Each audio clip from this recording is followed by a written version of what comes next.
The first asphalt truck was already backing onto my private farm road when the HOA president told me I no longer controlled it. Diesel fumes rolled over the soybean field as a paving crew spread black mix across the gravel my family had maintained for 43 years. Celeste Vance stood beside her white SUV, holding a laminated subdivision map like it was a court order. The easement gives our residents permanent access, so step aside. I did not touch the equipment or argue with the crew. I photographed every truck, asked the foreman to identify who signed the contract, and recorded the road marker at my gate before the asphalt covered it. Then the foreman lowered his clipboard and pointed to the work order. The parcel number printed beside authorized owner was mine, not the HOA's, and my signature line was blank. Celeste's smile disappeared, but she still ordered the rollers forward. What she did not know was that her map copied an access route released from the county records 18 years earlier. And when I went looking for that release, I found evidence the board had been warned before the first truck arrived. My name is Caleb Ward. I was 52 that summer, and Ward Farm had been the center of my life since I was old enough to balance on a tractor seat. I knew every crown and washout along Hawthorne Farm Road. That morning, the loose gray gravel was disappearing beneath a ribbon of asphalt so hot it shimmered against the green soybean rows. Rick Danner, the paving foreman, looked uncomfortable when I photographed the blank signature line. He said his office had received written approval from Fox Hollow Estates and had been told the HOA controlled the route. I asked him to preserve the original work order and every email attached to it. He nodded, then glanced toward Celeste before returning the clipboard to his truck. I walked ahead of the first roller instead of standing in front of it. Near the drainage ditch, I found the brass cap my father had shown me years earlier, still visible beside a weathered cedar post. A second cap farther east sat directly beneath the crew's freshly packed shoulder material. I filmed both locations, using the gate and the old equipment barn in the background so nobody could later claim I had photographed some other road. By 8:30, the crew had crossed the narrow culvert and was working toward the cattle pens. The raised asphalt edge was already changing how loose stone and dust settled against the ditch. I took wide photographs, close photographs, and a slow video from the gate to the soybean field. Then I saved copies to 2 separate drives and wrote down the time of every image. Celeste left without giving me a deed, an instrument number, or the name of anyone who had verified her claim. She gave me only the laminated map. I called the county recorder from the cab of my pickup. After I read the title block aloud, the clerk paused and asked whether the sheet said, "Preliminary Presentation Map." It did, in letters smaller than anything Celeste had shown me. The clerk told me the recorded plat might say something very different. The clerk's warning stayed with me as I drove the length of Hawthorne Farm Road. The new pavement stopped just past the culvert, but the crew had already transformed the western approach from a working farm lane into something that looked like a subdivision entrance. Fresh blacktop reached from County Route 18 toward my cattle pens, and the sharp edge sat several inches above the soybean field. Ward Farm covered 214 acres. My parents bought it in 1983, when the house needed a roof, and the equipment barn leaned hard enough to frighten visitors. They rebuilt both, cleared the drainage ditches, and laid the first proper gravel on Hawthorne Farm Road. Every few years, my father and I ordered crushed stone, shaped the crown with our grader, and repaired whatever spring rain had carried downhill. No county crew maintained it. No HOA paid an invoice. The road appeared as part of our parcel on every deed and tax bill we had ever received. It was also more than an entrance. Milk replacer, seed, diesel, and veterinary trucks used it to reach the barns. I moved cattle across it between the north pasture and the handling pens. During harvest, grain trucks needed the full turning radius beside the old cedar post. If Fox Hollow residents began treating it like a public shortcut, I would be mixing commuter traffic with livestock and loaded farm equipment before sunrise. Fox Hollow Estates had not existed when I was a child. Its developer began clearing the northern ridge in 2005. The planned entrance on the opposite county road was unfinished that first year, so my father allowed construction trucks to use part of Hawthorne Farm Road. I remembered him describing the arrangement as temporary. The rear connection was supposed to close once the subdivision's main boulevard opened. For years, that was exactly how it looked. A locked service gate stood where Fox Hollow's Juniper Court met the edge of our lane. Maintenance workers occasionally requested permission to pass through. Residents used their permanent entrance on the other side of the development. Nobody claimed my road belonged to them until Celeste became board president. The only keys belonged to my family and the HOA maintenance office, and the gate remained chained except during approved service visits. At 11 that morning, an email from her arrived with the subject line, "Permanent Community Access." She wrote that Fox Hollow had inherited the developer's easement and that the paving merely improved an existing right. Beginning the following Monday, residents would be permitted to use Hawthorne Farm Road as a secondary entrance. Attached was the same colorful map she had carried at the gate. I printed everything, including the message header and attachments. Then I sent a brief written response demanding that the HOA suspend traffic, signs, and further construction until it produced the recorded instrument supporting its claim. I did not concede that any easement existed. I also instructed Celeste to preserve board minutes, contracts, emails, invoices, and communications with the paving company. That afternoon, heat gathered above the asphalt, and a thin storm passed north of the farm. It dropped rain for less than 20 minutes. Before the paving, water had spread from the gravel crown into shallow ditches on both sides.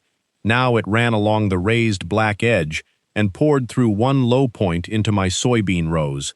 I photographed a muddy ribbon cutting between the plants and placed a marked stake at its farthest reach. Rick called near sunset. He sounded careful, as if someone might be listening from the other side of his office. He confirmed that Fox Hollow had approved a contract for $78,640. His company had been told the HOA owned or controlled the entire 1,280-foot work area and that no separate landowner authorization was required. That instruction came directly from Celeste, he said. I asked him to put nothing new in writing for me, only to preserve what already existed. His records would matter more if nobody could accuse me of shaping them after the dispute began.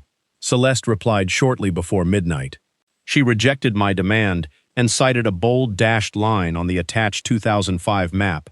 But when I enlarged the title block, I saw the words the recorder had asked about, preliminary presentation map, not for recording. The line Celeste called permanent had never made it onto the page that actually governed the subdivision. The next morning, I called a surveyor and ordered a complete title search. Lena Ortiz arrived just after 7 the next morning with a survey truck, a total station, and none of the certainty Celeste had carried in her laminated map. She was 41, careful with her words, and unwilling to promise a result before she examined the records and the ground. I handed her my deed, the preliminary map, and photographs showing where the brass caps had been before the paving crew reached them. Lena explained that she could locate the boundaries described in the recorded documents, but she could not decide whether an easement remained legally enforceable. That question required the full chain of title and, if the parties still disagreed, a court. We began at the weathered cedar post near County Route 18. The visible brass cap beside it matched a monument referenced in my deed. From there, Lena worked east along Hawthorne Farm Road, checking angles and distances against 2 older corner records. Her measurements placed the entire paved strip inside Ward Farm. The blacktop ran exactly 1,280 feet from the county road toward the cattle pens and held a consistent width of 14 feet. At the second monument, her detector sounded beneath the newly compacted shoulder. Rick's crew had not removed the cap, but several inches of asphalt, mix, and crushed stone covered it. Lena marked the spot with fluorescent paint, set a witness stake beyond the pavement, and photographed the detector reading. She warned me not to dig for the cap while the dispute was active. Its buried condition was evidence, and disturbing it ourselves would only create another argument.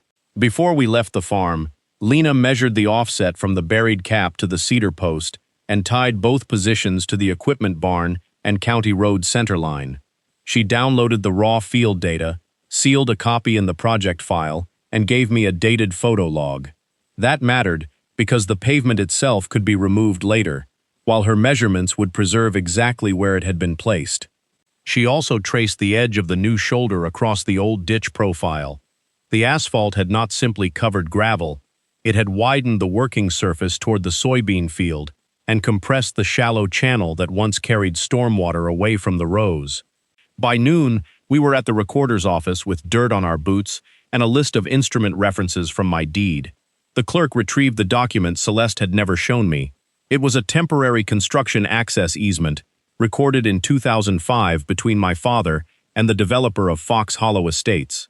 The language was narrower than the dashed line on Celeste's map.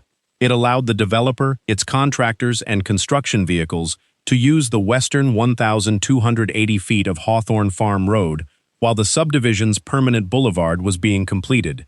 It did not mention future homeowners, routine resident traffic, or HOA control.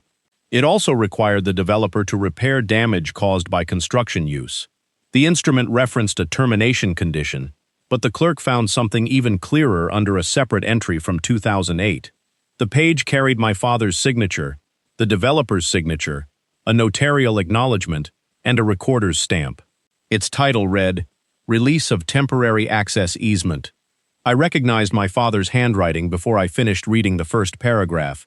He had kept his promises in practical ways: closed gates, paid invoices, signed papers filed where strangers could find them years later. The release stated that the subdivision's permanent entrance had been completed and that the developer surrendered all rights granted by the 2005 instrument. The legal description matched the same portion of Hawthorne Farm Road that Celeste had paved. Lena laid the preliminary presentation map beside the final recorded plat. On the preliminary sheet, the proposed connection appeared as a bold dashed line. On the final plat, Juniper Court ended at the Fox Hollow boundary. Hawthorne Farm Road remained outside the subdivision, with no access strip crossing into my parcel. I ordered certified copies of the easement, the release, and the final plat. A title examiner then searched every later instrument indexed to Ward Farm and Fox Hollow Estates. She found transfers of subdivision lots, utility rights, lender filings, and HOA declarations, but nothing that recreated the released road easement. That distinction mattered. The county's files did not make the conflict disappear by themselves, and Lena's stakes were not a court order. But the recorded chain explained why Celeste's claim had no visible foundation. The right had been created for construction, used for that limited purpose, and formally surrendered when the permanent entrance opened. I emailed Celeste copies before leaving the recorder's office and again demanded that she halt resident access. Her reply came 20 minutes later. Our counsel will address your interpretation. When Lena and I returned to the farm, a maintenance truck was parked beside the rear service gate. 2 workers were unloading posts and a large permanent sign. Fox Hollow Resident Access, it read. I parked across the service gate before the workers could unload the second post. I did not block Juniper Court or touch their equipment.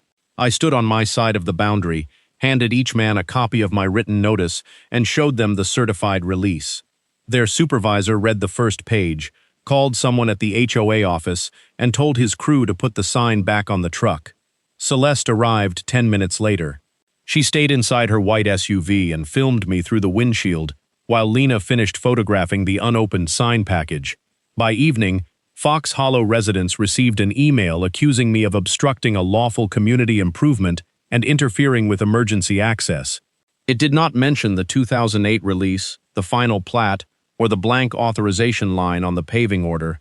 The email changed the atmosphere immediately. On Saturday morning, 3 residents unlocked the rear gate and drove onto Hawthorne Farm Road to test the new entrance. My gate camera captured each license plate, and the HOA-issued key fob used at the service gate. One driver met my tractor near the cattle pens and stopped in the center of the 14-foot road, leaving no safe room for either of us to pass. I backed the tractor nearly 200 yards while carrying a round bale on the front spear. After that, I stopped moving cattle during the hours when residents usually left for work. A job that once took 40 minutes had to begin before dawn or wait until mid-morning. The inconvenience sounded small on paper. Around 1,200-pound animals, blind curves, and loaded equipment, it was a safety problem I could not ignore. I started a traffic log and saved a separate camera clip for every unauthorized vehicle. I placed temporary private farm road signs at my cattle gate. I wanted the record to show notice, not a confrontation over access while the legal claim remained disputed. 3 days later, a summer storm settled over the northern ridge. Water raced down Juniper Court, crossed the new connection, and followed the asphalt edge like a gutter. The compressed ditch near the buried survey cap could not carry it. Brown water spilled into the soybean field, carved a channel through 6 rows, and struck the old culvert with enough force to move stones from its downstream apron. I watched from the equipment barn as plants bent under the muddy flow. When the rain eased, I photographed the high water marks, measured the channel, and filmed standing water trapped against the raised shoulder. Lena returned and tied the damaged area to her earlier survey. A drainage contractor inspected the culvert and warned that another heavy storm could undermine the road edge if the flow remained concentrated there. Rick called again that afternoon. This time, he had spoken with his company's owner and could release copies of documents related to work performed on my parcel. The paving proposal described the project as Fox Hollow Secondary Access and listed Celeste as the board representative. An attached email from her instructed the company to proceed without contacting me, because in her words, existing HOA control makes separate owner approval unnecessary. The proposal also included a small site sketch copied from the preliminary map. No deed reference appeared anywhere in the package. No final plat was attached. Rick's original estimator had inserted a note requesting confirmation of easement ownership, but the approved version treated that question as resolved. The first break inside the HOA came from Martin Keene, the board treasurer. He called from his personal phone and asked whether anyone had offered to purchase access from me. When I told him no, he went quiet. Martin said the board had approved a $32,000 line item months earlier under the words easement acquisition. Celeste had later told the directors that the expense was no longer necessary because archived documents proved the HOA already owned access. The $32,000 was then folded into the larger $78,640 paving authorization without any negotiation with me. He sent me the resident version of 2 meeting packets. The first described overcrowding at Fox Hollow's permanent entrance and listed a second outlet as a priority for reducing commute times. A real estate committee had also predicted that improved access would make homes on the northern ridge easier to market. The second packet quietly changed the project description from easement acquisition to road maintenance. That explained the pressure without turning Celeste into a mystery. She wanted a visible project that solved resident complaints and protected property values. Buying an easement would have required my consent, a negotiated price, and time. Declaring that the HOA already possessed one made every obstacle appear to be mine. I forwarded the packets, Rick's documents, the traffic log, and the storm photographs to Aaron Shaw, a property attorney recommended by the title examiner. Aaron was 45 and had the habit of reading every attachment before offering an opinion. She called the next morning and said the recorded release gave us a strong starting point, but the HOA's internal knowledge would matter just as much as the map.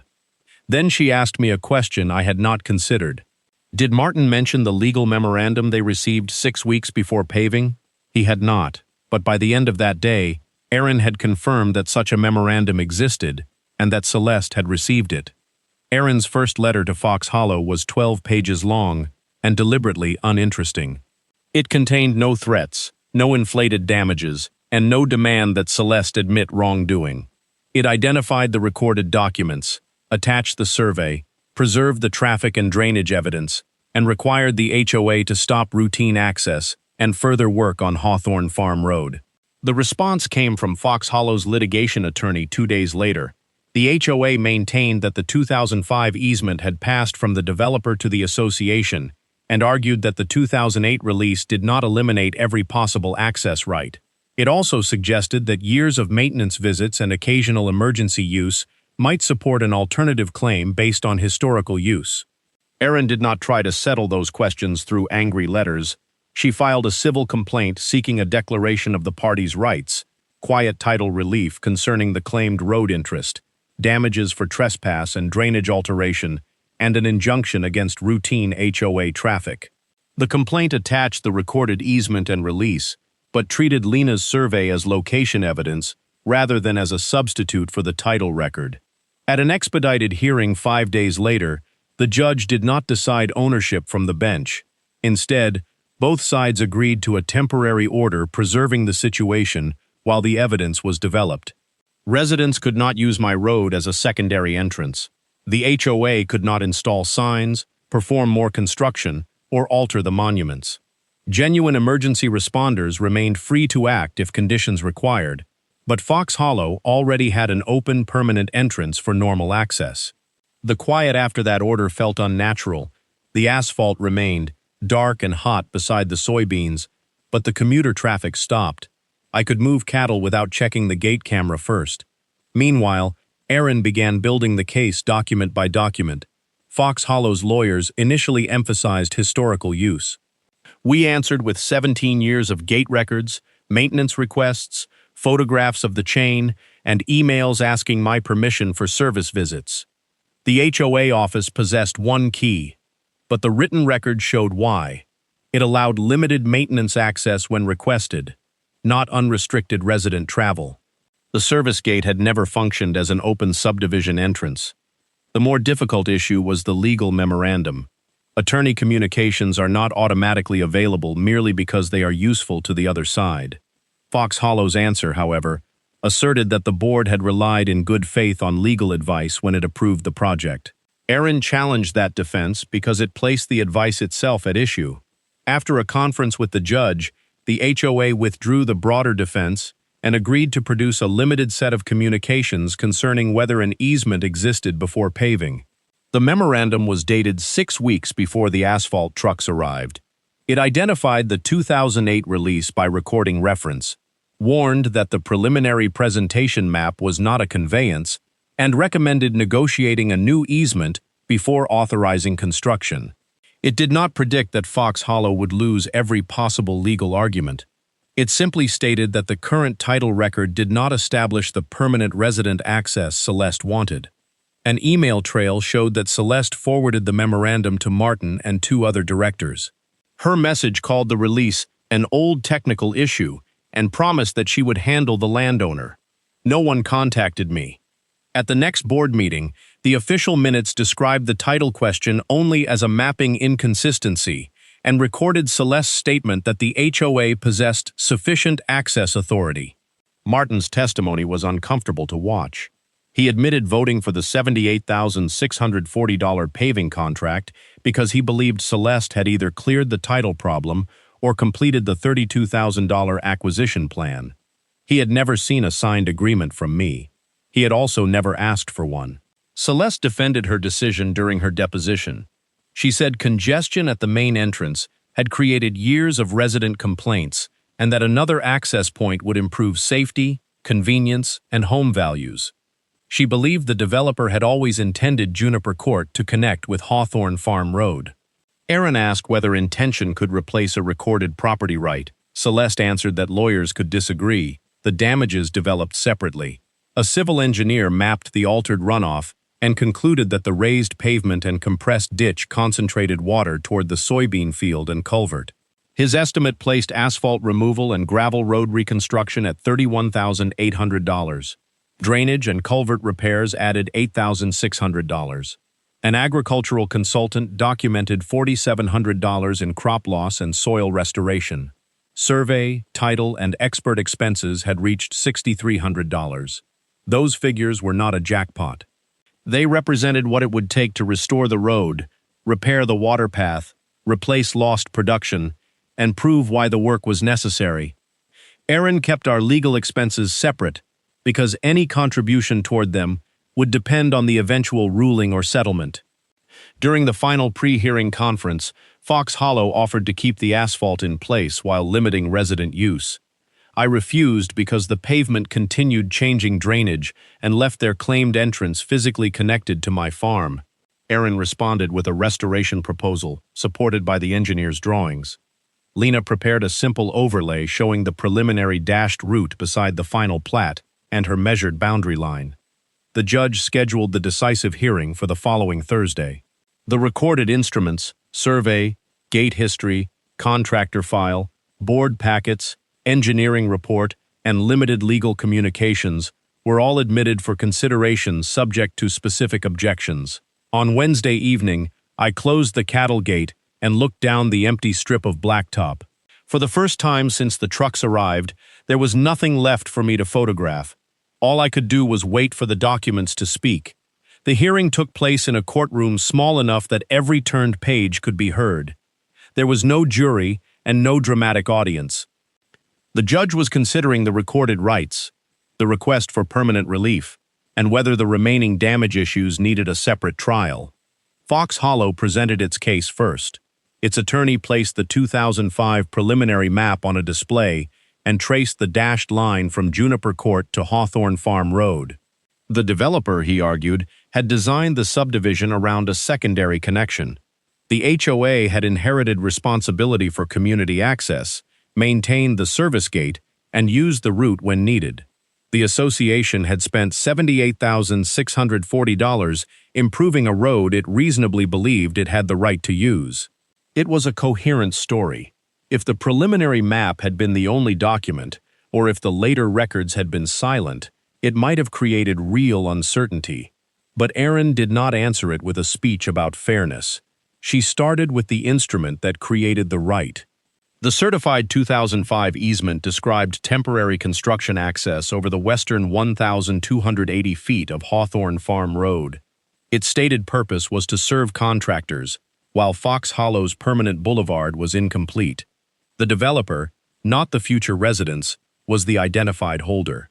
The agreement required repair of construction damage and pointed toward termination when the permanent entrance opened. Then Erin placed the 2008 release beside it.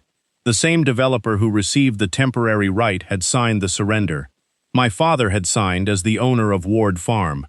The document carried the matching legal description, a notarial acknowledgement, and the county recording stamp. Fox Hollow's permanent entrance had been completed, and the access granted in 2005 was released. The HOA attorney argued that the developer's broader intent survived the release. Erin answered by showing the final recorded plat. Juniper Court stopped at the subdivision boundary. No access strip continued across Ward Farm. The preliminary dashed line showed a proposal. The final recorded documents showed what the parties actually completed. Lena testified next. She did not offer a legal opinion. She explained how she recovered the monument beside the cedar post, detected the second cap under the asphalt shoulder, and tied both positions to the deed calls and older corner records. Her measurements placed all 14 feet of the paved surface inside my parcel for its full 1,280-foot length. Her overlay showed the proposed dashed route, the final plat boundary, and the road as it existed on the ground. Rick authenticated the contractor file. He confirmed that his estimator requested proof of easement ownership, that the approved work order listed my parcel, and that the owner authorization line remained blank. Celeste had instructed his company that HOA control eliminated the need to contact me. Rick did not claim to know who owned the road. His testimony established only what the contractor had been told and why the crew entered. Martin explained the board's financial sequence. The first budget reserved $32,000 for easement acquisition. After Celeste said archived records made a purchase unnecessary, the amount was folded into the $78,640 paving project. Martin admitted the board never saw a new deed, signed access agreement, or recorded instrument from me. The legal memorandum completed that chain. 6 weeks before construction, council had identified the 2008 release and recommended negotiating a new easement. Celeste had circulated the warning while describing the problem in the minutes as a mapping inconsistency. The memorandum did not decide the case, but it disproved the suggestion that the board relied solely on an innocent reading of the preliminary map. Fox Hollow still had its historical use argument. Its attorney pointed to the HOA key, maintenance visits, and occasional emergency passage. Erin responded with 17 years of requests seeking permission, photographs of the chained gate, and records showing that residents normally used the permanent boulevard. The visits were sporadic, limited, and documented as allowed service access. On those facts, the judge found that Fox Hollow had not established a separate continuing vehicular right across the farm. The ruling came after a recess that lasted less than an hour, but felt longer than the years between my father's signature and that courtroom. The judge began narrowly. The 2005 instrument created temporary construction access. The 2008 recorded release surrendered it. The final plat did not grant another connection, and the evidence of later limited use did not establish the alternative right Fox Hollow claimed. The court declared that the HOA possessed no present easement for routine vehicular access over Hawthorne Farm Road. The quiet title relief confirmed that Fox Hollow's claimed road interest did not burden Ward Farm. A permanent injunction prohibited the association, its residents, and its contractors from using or altering the road without my permission, apart from genuine emergency circumstances recognized by law. The HOA was also required to remove the resident access designation from its maps, notices, and electronic gate system. The judge did not hand me a giant check from the bench. Liability for the unauthorized work had been established, but the exact restoration and monetary terms could still require additional testimony. He directed both sides to attend a settlement conference before setting a damages trial. That conference lasted most of a day.